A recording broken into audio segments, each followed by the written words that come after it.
Hello and welcome to a bit of a legend on the Amiga for the right or wrong reasons, whatever you call it. Sort of a Sodan.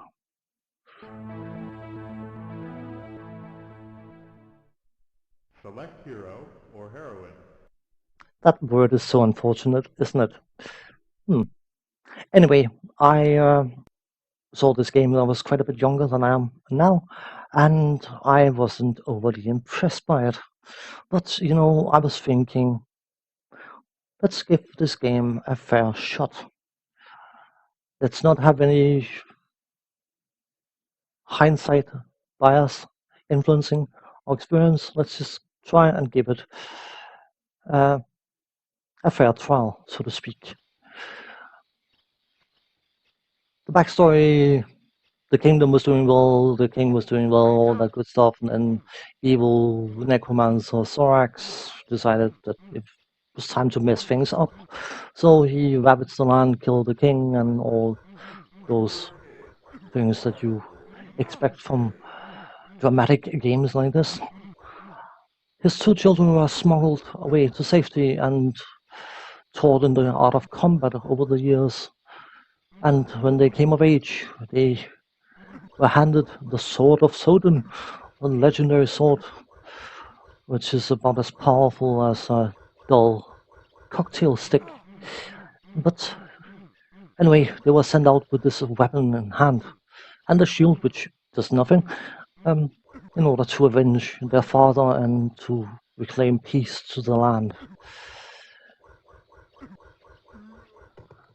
Rumors will have it that Sean Goldbeck, who made this game, designed this game, whatever, um, wanted to showcase what size characters were possible to make on the Amiga and use in a game.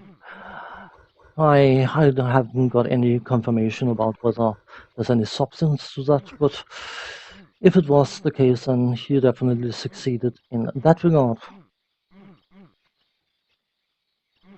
Looking at the game now, being somewhat older and having played an awful lot of games over the years, I don't hate it as much as I expected I would. At least not this part of the video. The characters are, as you can see, quite large, and the animations are a bit rigid. Um, Not exactly the highest quality animation, but okay.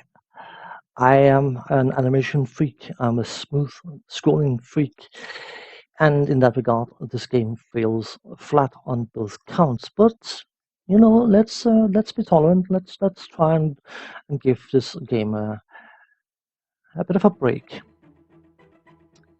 The graphics, by the way, while not amazing by any uh, stretch of the imagination, I have to admit, to a point, I still find that the coarseness of the graphics adds a certain immersion factor.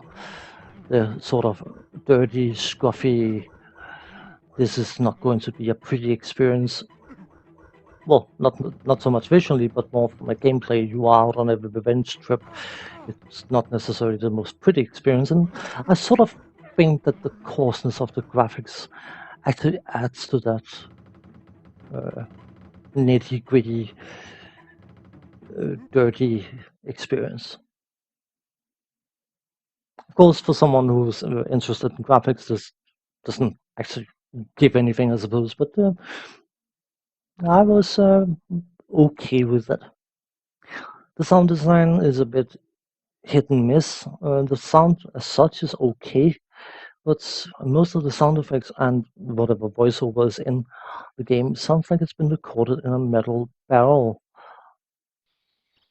Certain sound effects are extremely loud, which I find extremely annoying, to be honest. It's not loud in a super exciting way, but in a, oh god, I'm getting a headache kind of way. The fighting itself, which of course is what you're doing, most enemies will have a weakness, either high slash, mid slash, or low slash. And there are two specific levels where the low slash even are of importance to use, and both levels have things you have to jump over. That guy fails to die. He is dead, but he didn't know how to fall over, so just ignore him. But forcing you into a position where you have to jump while fighting enemies that requires you to duck and slash. That was the beginning of my not feeling too impressed any longer. I wouldn't say this game impressed me in any way, but I was being somewhat tolerant towards it, and my tolerance level started to take a nosedive by this point. It is artificial difficulty at its worst. You force the player to take damage, no matter what decision they make. They cannot avoid taking the damage. That is poor design. That is extremely poor design. But I decided, you know what? Let's give it have, cut it a bit more slack. Even though I'm cutting so much slack that I'm drowning in it by now. But let's be patient and try to remain tolerant. So we come to the heart of the forest when we come up against some bouncing ogres, which low slash. They just jump into the legendary sword of Sodan, and for some reason they are defeated by this whatever it is. I should probably spend some time going over the interface now. We have the chance. The top left side score, that is self-explanatory. Hit strength is how much damage your sword will do, and you can get increased hit strength, which you will lose when you die, but details. Then of course it displays your lives at the top right side. Down slightly or below the score, you can see the health bar, which will drain as you take damage. Hardly a surprise. And then you have 4 slots for items. Specifically, you have 2 active items. You have the magic sapper, which will virtually drain all the health of the nearest enemy. And then you have the power shield, which will make you temporarily invulnerable, which is always good. The magic sapper, by the way, will drain the enemy's health, and some enemies will take less damage from it than others, but you will still need to hit them in order to try to kill them. Hit strength increased, hooray, it is now at 2. I feel powerful, ooh. Feel my not so dull cocktail stick.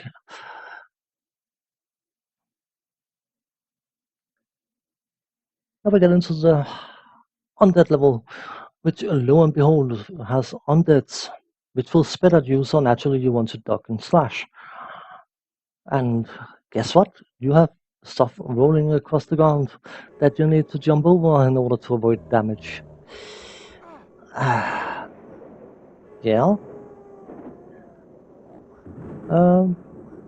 My frustration wasn't reaching its peak just yet, but I was slowly getting to the point where I was just thinking, you know what?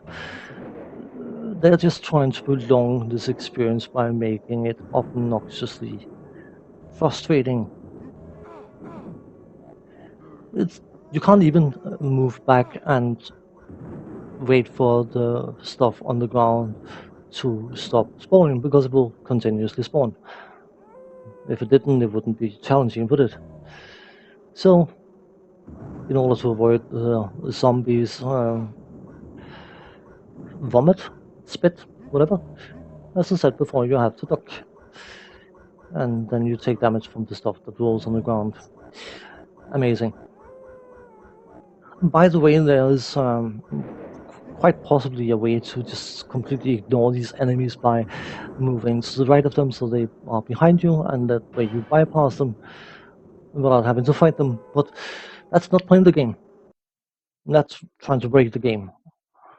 I am approaching these videos with the concept of trying to play the game.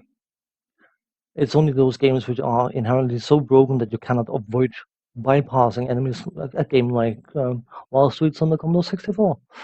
Very good example. Impossible to play unless you jump over everything.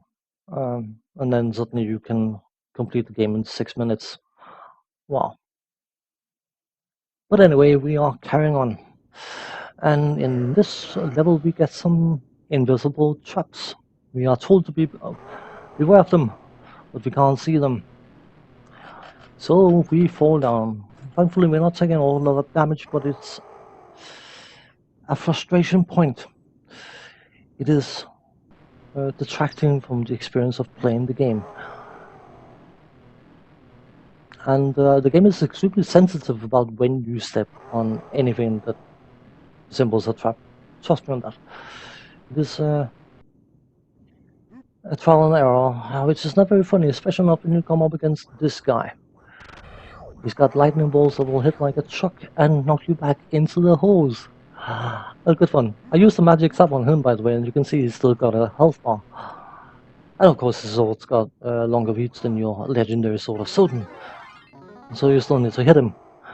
And where he died and dropped his item was where the hole is. So trying to pick up that item would royal pain.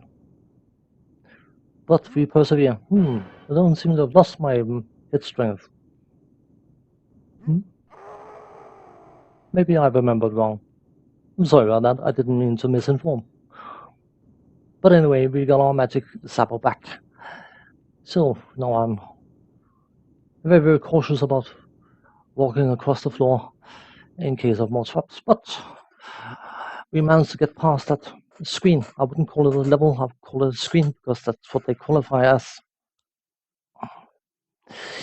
And we will get into the final screen I will actually get to in this part of the video. And we can talk a bit more about the game in general, because an interesting thing that happens, I don't know whether it's intentional or it's an oversight, but if you play a game with one character and you get to the high score screen, if you then decide to play another game with the other character, you have infinite lives. Was that by design or was it a fluke? No idea.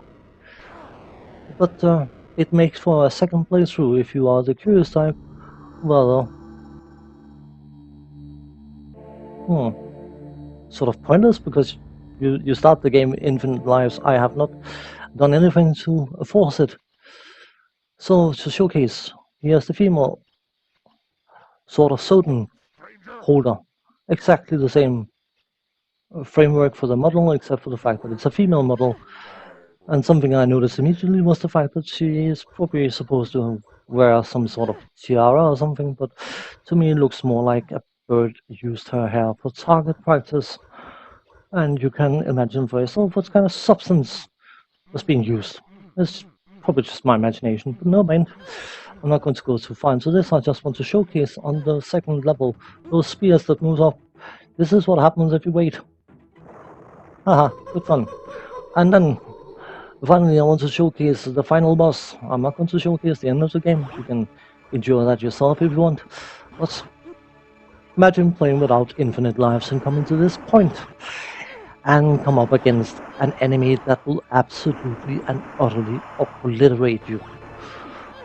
The middle spells being cast can be jumped over, everything else cannot. A glorious design. Oh yeah. On that note, thanks for watching. Take care. See you next time. Bye bye for now.